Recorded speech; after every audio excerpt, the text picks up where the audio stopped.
The tips, the teeth, the tip of the tongue.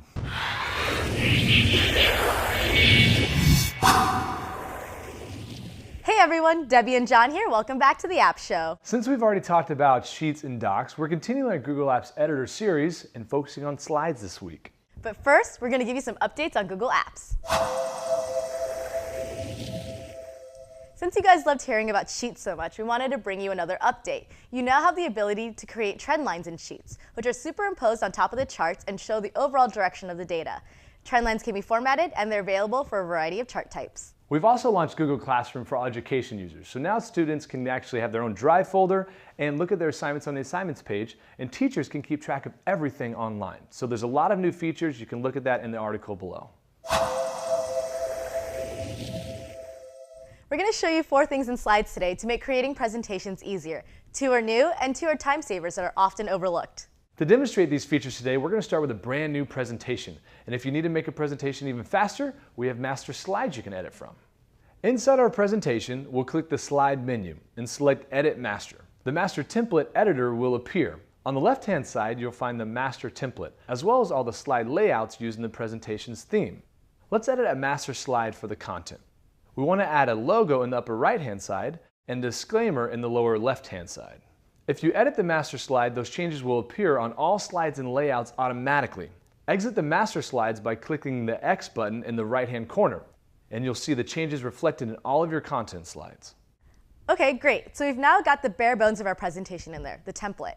Let's go ahead and start adding some content. Since we can now edit images and slides, we'll show you that. First, we're going to click on the picture and click on the crop button. We can drag and drop the handles to crop the image. You'll notice a shadow of the original image remains, so you can see how much you're cropping.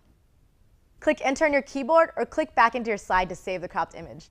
You can also apply what we call a mask. It's pretty cool because it makes the picture fit a shape.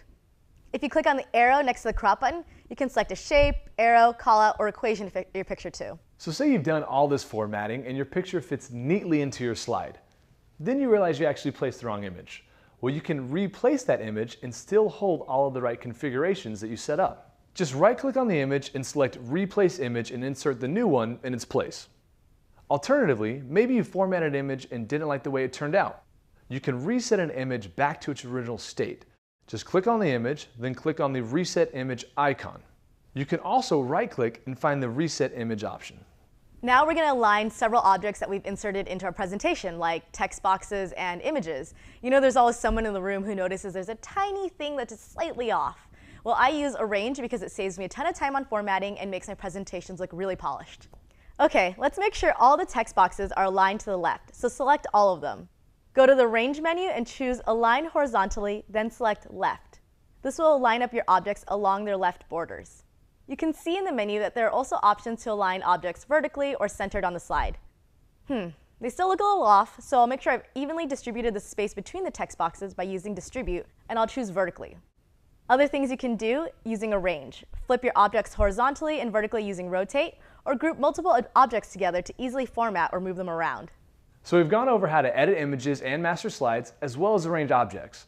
Now I hope all these tips and tricks are going to help you out as you're making your amazing presentations, but we also want to hear what are the questions you still have about the product, and if you have something you want to share, let us know in the comments below. Thanks for watching. We'll see you next week, and don't forget to subscribe. A main doc feature that will help out with change management as well as answer a feature request that has been out there for a little bit is suggested edits. Now this enables you to actually suggest edits within a document without actually changing the text.